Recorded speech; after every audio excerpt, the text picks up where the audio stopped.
Hoy es tiempo de hablar con un economista de verdad. Tiene 57 años y 3 décadas por lo menos de profesión a la espalda. Doctor en economía, gestor de fondos de inversión, fino analista, tertuliano feroz, autor de libros de éxito, por lo menos media docena, sacará uno dentro de nada. Casado y con 3 hijos. Bienvenido a País Digital, Daniel Lacalle. Muchísimas gracias por invitarme. Bueno, primero, ¿cómo estás? Muy bien, la verdad es que muy bien. ¿Y la familia? La familia maravillosa. Bueno, tú muy bien, nosotros muy bien, la familia muy bien. ¿Y España? España está viviendo con la tarjeta de crédito de otros. Yo siempre digo que con la tarjeta de crédito de otro todos los restaurantes son baratos. Y efectivamente, claro, pues tirando de deuda, aumentando el gasto público de manera absolutamente obscena, disparando los impuestos y aumentando el empleo público, pues lo que está haciendo el gobierno de Sánchez es aprovechar unas circunstancias aparentemente excepcionales en las que Europa está permitiendo todo tipo de excepcionalidades en cuanto a las cuentas públicas para replicar exactamente lo que hizo el PASOK en Grecia, el Partido Socialista griego. Yo recuerdo perfectamente en el año 2003 que se decía que Alemania era el enfermo de Europa y que Grecia era el motor económico. ¿Y cómo era el motor económico? Tirando brutalmente de deuda, aumentando el gasto público innecesario y además sin aumento de productividad, etcétera, etcétera, haciendo lo mismo que está haciendo ahora Sánchez y empobreciendo a los ciudadanos de España. Empobreciendo a los ciudadanos de España que, como normalmente cuando miran hacia el exterior no tienen baremos o no tienen elementos de juicio para saber que estamos mucho peor, pues le cuentan que España va como un cohete.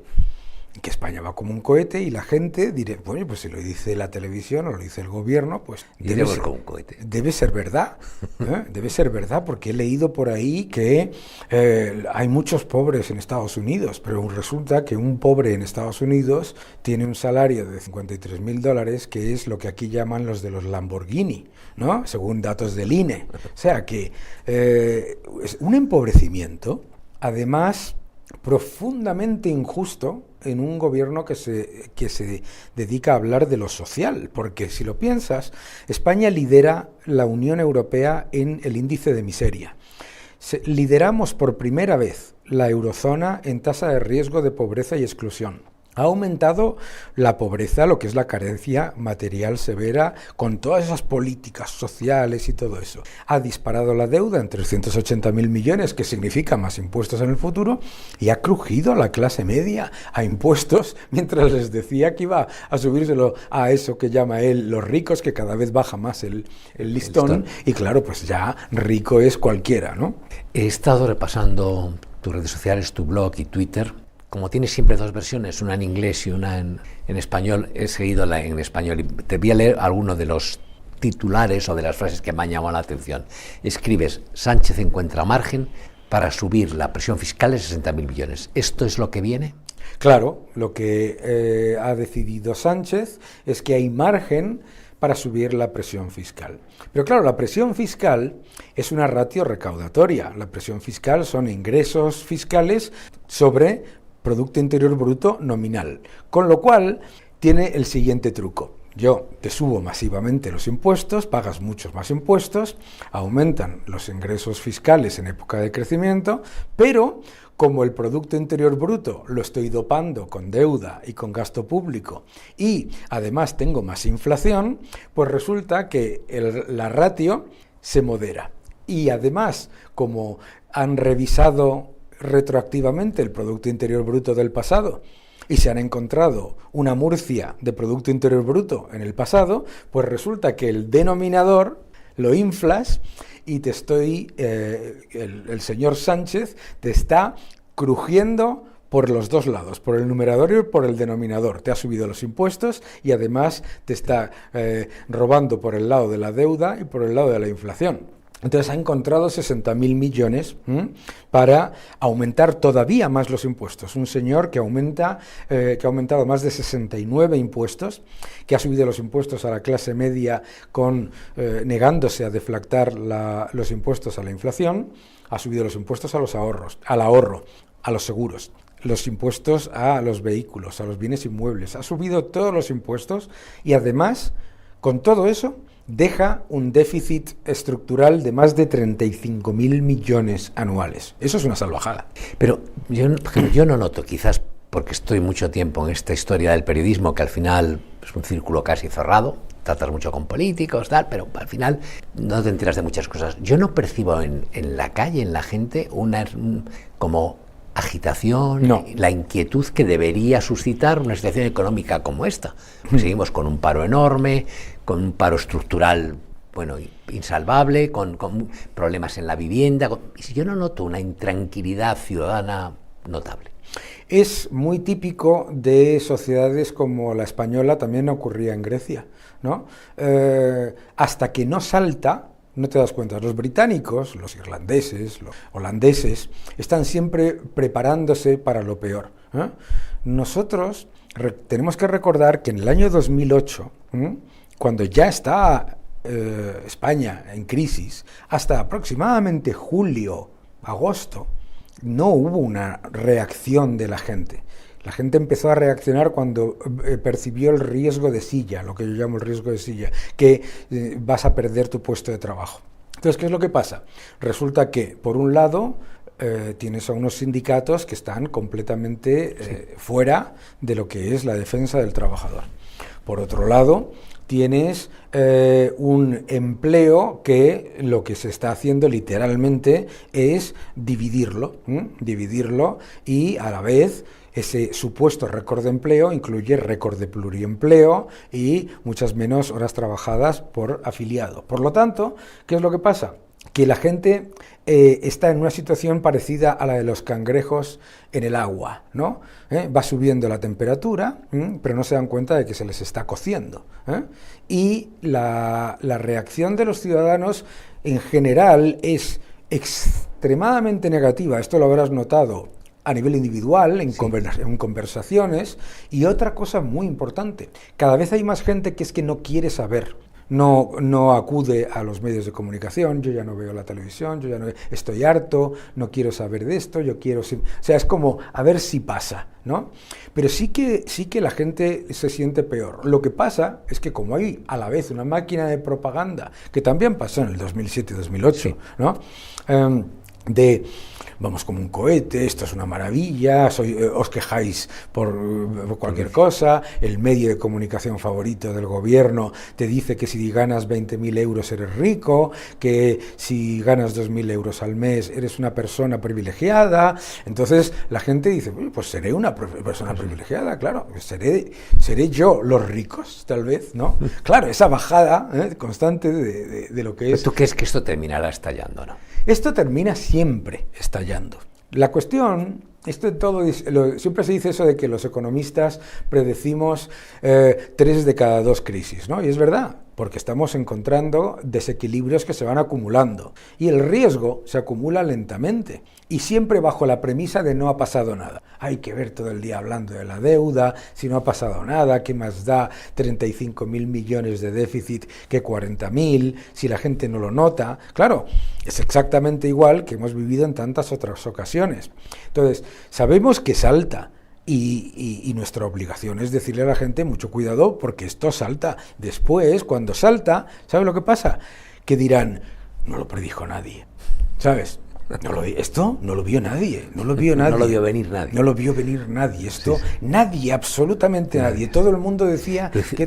Pasó con Zapatero, ¿te acuerdas? Claro. Nadie lo vio, y bueno, y era todo el día advertencias. Oye, una pregunta, hace 3 semanas tuviste, 3 o 4 semanas, un tenso cara a cara en Antena 3, me parece. Sí. Con la portavoz del sindicato de inquilinos. Con un tema de sindicato de inquilinas. El sindicato de inquilinas, es verdad, que de inquilinas, fíjate.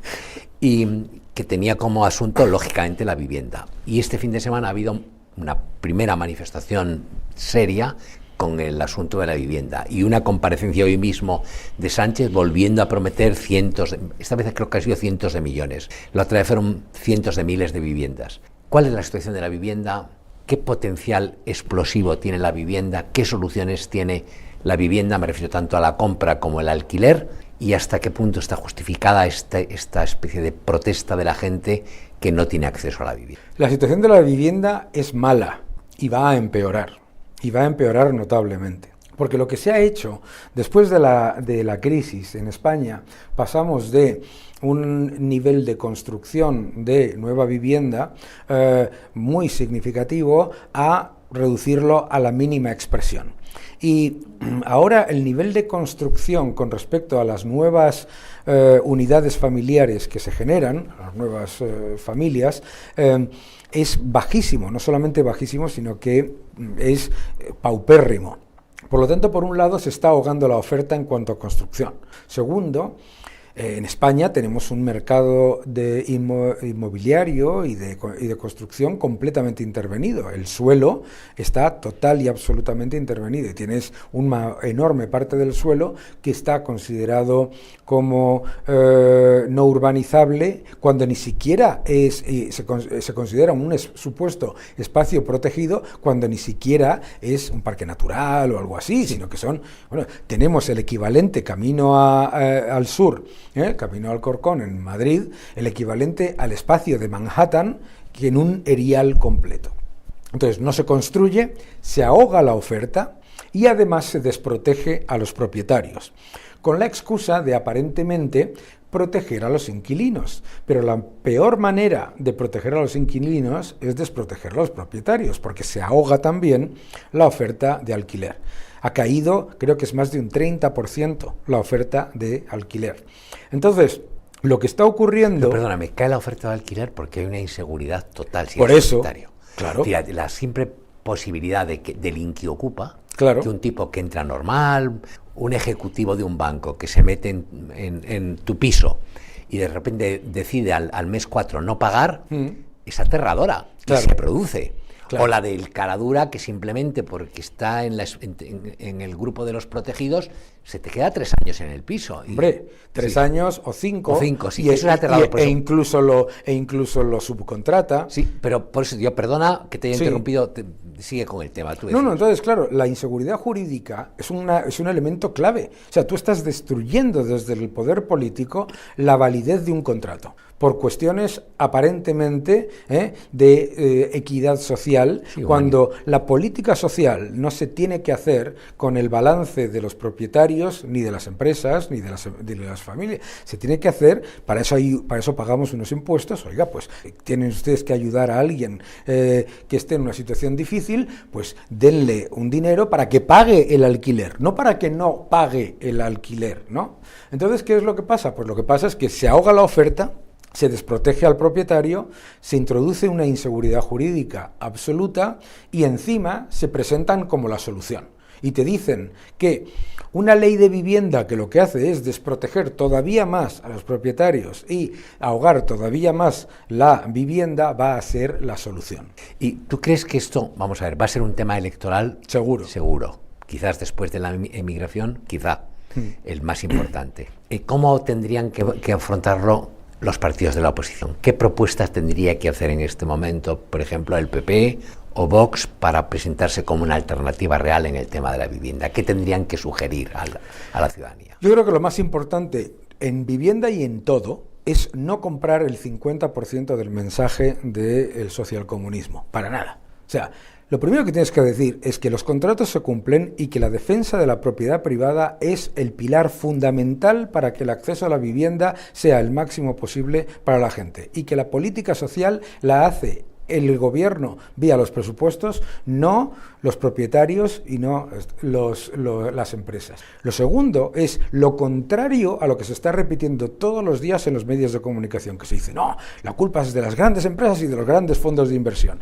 Necesitas precisamente muchos más fondos de inversión y muchas más empresas para que se pueda llevar a cabo la construcción necesaria para absorber esa oferta, tomando su riesgo, por supuesto, que para eso lo hacen, ¿no?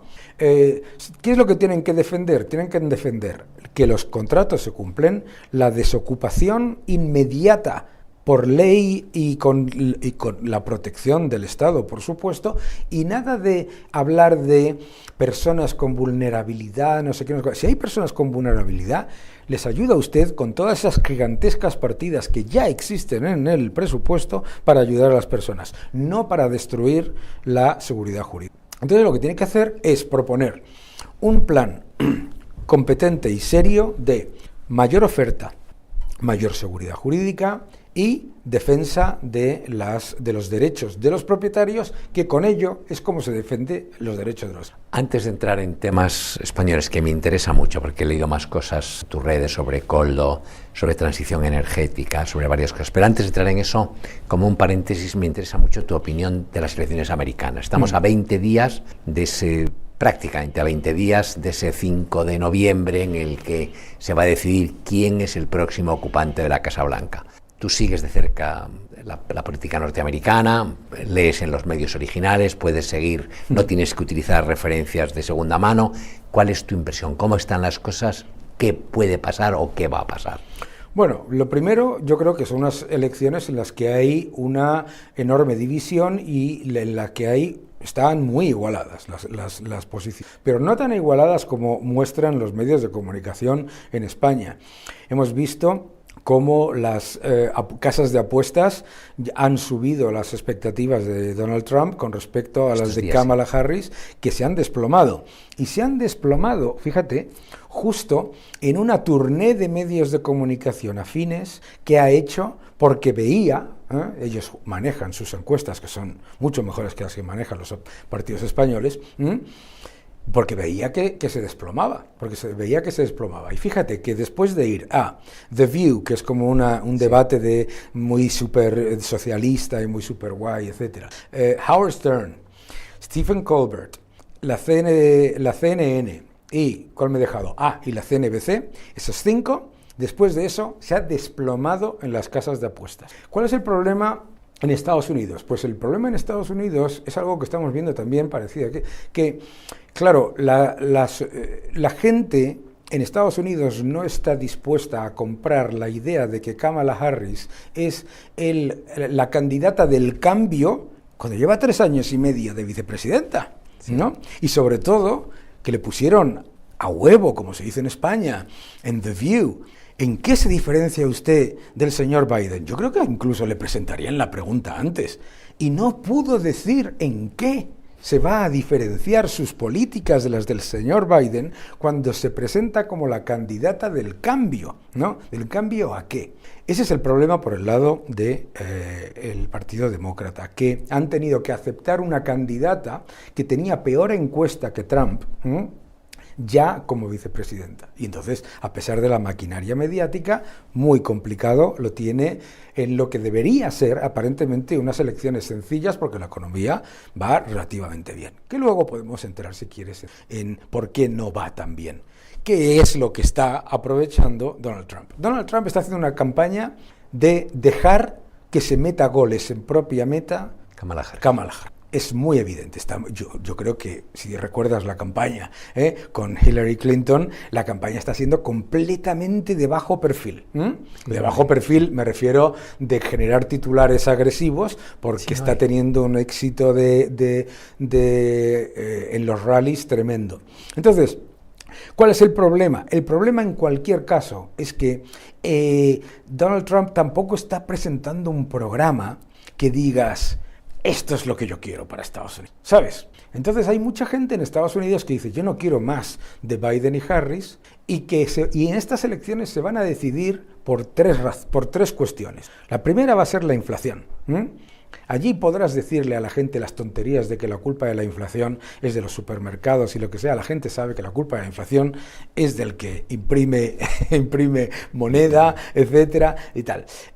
Número 2, el tema de la inmigración, en el que la administración Biden-Harris ha sido especialmente negativo. Y el tercero va a ser el de la libertad de expresión, porque la amenaza a la libertad de expresión en Estados Unidos es absolutamente aterradora. Dos de los temas los tenemos aquí, ahora iremos a eso. Claro, eso te iba a decir, que yo siempre digo que en Estados Unidos las cosas que luego van por delante en las cosas que luego mueven las elecciones aquí. Por lo tanto, yo creo que va a ser complicado. De momento, yo creo que hay más probabilidades de que gane Donald Trump, de que gane Kamala Harris. De que gane y asuma como presidente. Ahora, ¿cuál es? Siempre dicen los fakes, pero siempre ha quedado en el aire la duda de si hubo o no hubo trampa en la pasada elección. Yo voy a partir de la base de que no la hubo. Ya.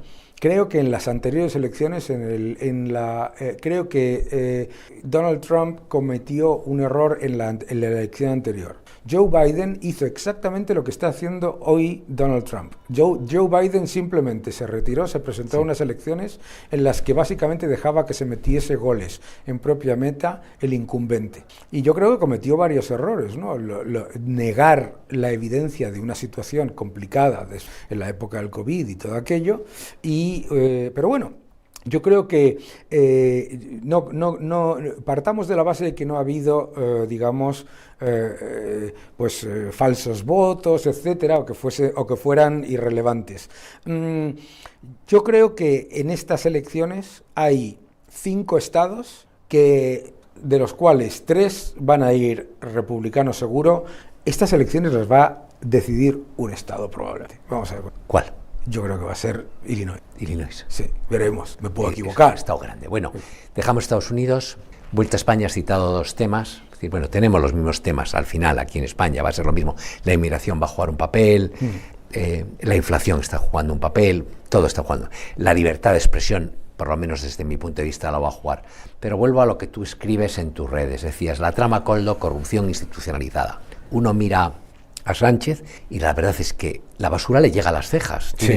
Todos los días tienes historias, cada vez más turbias, cada vez peores. Tiene su mujer imputada, su hermano músico con trapacerías, 7 ministros de una manera o de otra tocados por el tema de las mascarillas, el ex embajador en Venezuela con Zapatero cargado de millones, bolsas que se dicen que entraban en Ferraz, o sea, tiene todo.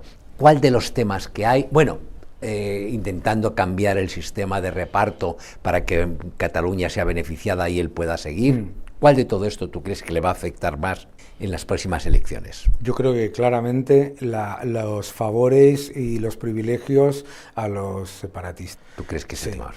Yo creo que la corrupción le afecta mucho, pero en España muchas veces se percibe esa idea de que la corrupción, se tolera para la izquierda y se utiliza como elemento clave para la derecha, ¿no? Pero yo creo que en el caso de la corrupción, si lo piensas, en cualquier país occidental relativamente serio, un presidente del gobierno, su ex número 2, se reúne por la noche con la vicepresidenta de una narcodictadura asesina que no puede cruzar el espacio Schengen y no puede aterrizar en nuestro país. Ese presidente tiene que dimitir. Sí. Eso es que si piensas cada una de esas cosas que le afectan, ¿no? El rescate de una empresa se hace 5 veces más rápido que el de cualquier otra empresa y hay una ramificación a los negocios o las actividades profesionales de la mujer del presidente. Pero si yo recuerdo los ataques a Margaret Thatcher por las cosas de su hijo, yo recuerdo los ataques a etcétera, ¿no? O sea, yo creo que uno por uno todos esos factores deberían llevar a la dimisión. Tu ex número 2 lo has tenido que echar del partido y lo has tenido que amonestar, ¿no? Aparentemente, todavía no sabemos si lo han hecho, pero tenemos la evidencia de que era el ex número 2 del gobierno y, por supuesto, ahora ya tenemos la evidencia de que todo lo que hizo, lo hizo con la aprobación del número 1, del presidente. El jefe. Claro, es que el que piense... Además, piénsalo, el presidente no lo sabía, tiene que dimitir. Si eres tan incompetente de no saber qué era lo que estaba pasando, tienes que dimitir. Recordemos que a Koldo, al señor le dieron no 1, sino 2 puestos que necesitaban de la rúbrica del Consejo de Ministros, consejero de una de las filiales de Renfe y consejero en puertos, con todos los beneplácitos y aparentemente analizando que era una persona idónea para esos puestos, idónea, ¿de acuerdo? Bien, bueno, pues todo eso debería llevar a su dimisión. Yo creo que como resulta que tiene anestesiada a parte de la población y además anestesiada con la chequera de los demás a los partidos que le están manteniendo en el poder, pues obviamente lo más probable es que sea precisamente eso lo que le lleve a la segunda parte. La segunda. Ya.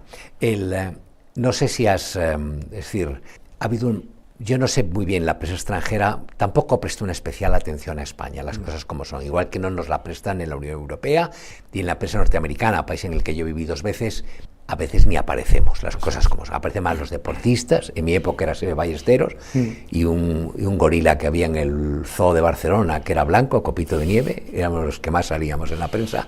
Supongo que después fue Nadal y este no aparece, pero ha terminado saliendo el tema de España.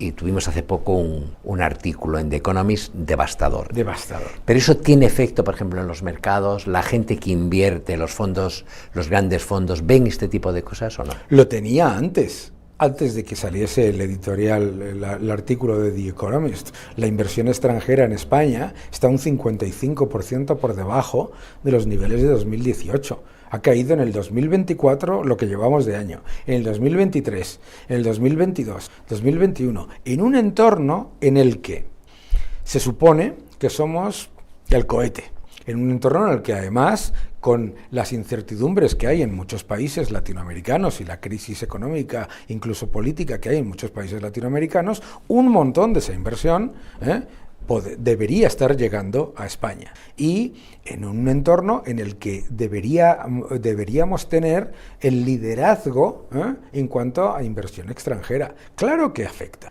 claro que afecta. Todo el mundo con el que yo hablo te dirá, bueno, luego te dirán, no, es que la prima de riesgo está baja, pero eso no tiene nada que ver con lo que piensa la gente. Eso tiene que ver con el Banco Central Europeo, que te está manteniendo cauterizado gracias a la tarjeta de crédito de los alemanes y los holandeses. No me importa. Es extremadamente preocupante que se ignore hasta el punto de que no sea titular todos los días, que la inversión extranjera en este país se desploma, que tenemos 35.000 empresas menos que cuando este señor llegó al gobierno, que además la inversión privada prácticamente no ha aumentado en términos reales, de hecho ha caído entre el 2019 y el año 2023. Entonces, claro que afecta, y ellos son los primeros que lo saben, por eso se tienen que buscar subterfugios para intentar disfrazar esas cifras, ¿no? Lo de The Economist ha sido un bombazo. Mira, tú has dicho muy bien, normalmente de España no se habla. Ni siquiera en la época de la crisis se hablaba de España, se hablaba de Grecia, se hablaba de Italia. De España se habla poco porque no es tan importante como Italia y no es tan agresivamente extraordinario como Grecia. Entonces está ahí, ¿no? Un poco como Portugal. Pero lo de The Economist, yo te digo, yo no sabía que había salido el artículo cuando salgo de una reunión y me encuentro 50 y tantos WhatsApps de gente con la que hacía un montón de tiempo con el que no hablaba, comentándome ese artículo en el que decía, ¿es cierto que este señor está llevando a cabo una erosión tan fuerte de las instituciones democráticas? Y yo, sí, claro que lo es. Es que es impactante. Con respecto a Europa, hay una tendencia casi natural, muy cómoda del centro derecha española a pensar que, bueno, ya que nosotros no podemos o no queremos, la solución va a venir de Europa. ¿Tú crees en esto? ¿Que Europa, la Unión Europea, simplemente aplicando sus propias normas va a ponerle coto a Sánchez o tendrá que ser una cosa puramente española? Tiene que ser una cosa puramente española. Esa idea del centro de derecha de esto lo va a exigir Europa, ya verás cuando Europa, no sé qué, no sé cuántos, no ocurre. Ya. Si no ocurrió con Grecia, con todos mis respetos, ¿sabes? Hasta que no fue... Y mira que eran tramposos, ¿eh? Claro, si no ocurrió con Grecia, si no ha ocurrido con ninguno de los países, algunos de ellos rescatados, ¿sabes? ¿Cómo puedes esperar? La Unión Europea no actúa de manera preventiva. Y además, como en la Unión Europea ahora mismo hay un problema de verdad serio con Francia, porque el nivel de déficit es completamente descontrolado, el descontento social, las elecciones, hay todo un cóctel peligroso en Francia. Pues entonces el problema de España es menor. Y además, como España pues te está disfrazando el Producto Interior Bruto con gasto público y con empleo público y con deuda, pues dicen, bueno, pues da igual, eso suma, ¿sabes? Y ya veremos, van a otra cosa. Es muy peligroso, porque claro, a mí me ha pasado, hablando, me acuerdo, en Holanda, con una parlamentaria, europarlamentaria holandesa, que decía, bueno, pero si todas estas cosas que usted dice son tan graves, pues tendrá el Partido Popular Europeo y el Partido Popular Español que poner todo esto en las instituciones. Y no está ocurriendo, Y yo creo que la oposición tiene que ser mucho más oposición y mucho menos el 50% del gobierno. Para concluir, Daniel Lacalle, aunque tú eres economista, no eres el autor del horóscopo, pero haz pronóstico, futurología. ¿Cuánto va a durar el Sánchez como presidente y cómo se acaba con esto? Sánchez durará como presidente literalmente lo que le sostengan sus socios independientes. Y en el caso particular es el PNV y Junts pel Cat, no Esquerra Republicana, que es un socio natural del Partido Socialista. Además con votos intercambiables. Sí, entre eso, ellos. bajo eso. Sí. Entonces, aquí la clave es, en algún momento el PNV va a tener que darse cuenta de que Bildu le está comiendo la tostada y que el PNV es un partido de poder o de desaparición, es como el PRI. Entonces, tiene que darse cuenta de que de que hay un punto en el que el supuesto beneficio económico que tiene por apoyar a Sánchez se está convirtiendo en un perjuicio político y ahora ha pasado a ser un perjuicio económico, porque es que ahora resulta que con el concierto que ha acordado con Cataluña, resulta que uno de los principales perjudicados es el País Vasco, ¿sabes? Muy poca gente lo dice. ¿Sabes por qué? Porque todo el mundo está hablando del resto de las comunidades y de cómo va a afectar al fondo de solidaridad interregional. Lo que no está diciendo es que dentro del concierto económico que tiene con Esquerra Republicana hay un acuerdo para aumentar el esfuerzo fiscal de todo el resto de las comunidades.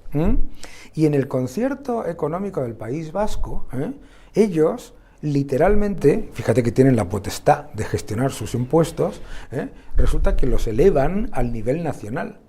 Por lo tanto, sale perjudicado por el lado de los impuestos, pero es que también sale perjudicado por el lado de la capacidad de financiación de proyectos y de inversiones públicas en el País Vasco. Por lo tanto, por el lado de Junts pel Cat es obvio, Aquí había una amnistía que se han inventado y que no se puede aplicar porque es inaplicable, ¿de acuerdo? Y hay toda una serie de promesas imposibles que le habían hecho a Puigdemont, y Puigdemont obviamente no tiene el más mínimo interés en que al gobierno de España le vaya bien, ¿no? Y por el lado del PNV, porque es que, y lo están empezando a percibir, ¿no? El aparente beneficio económico lo pierdes cuando tu beneficio económico es relativo sobre un total que no está mejorando, y además ya te han quitado solamente un 15% de ese otro total. ¿Elecciones generales el año que viene? Yo no creo que viene la elección general. Yo no lo creo, no te digo. No. Yo creo que es que... yo creo que es que no puede haber elecciones generales si no hay una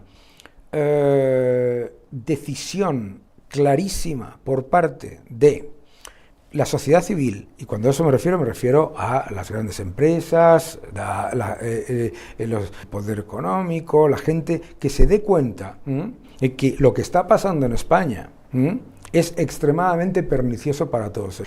Si te acuerdas, aquí siempre se ha tolerado este tipo de cosas hasta que te das cuenta de que no hay ningún beneficio en mantenerla.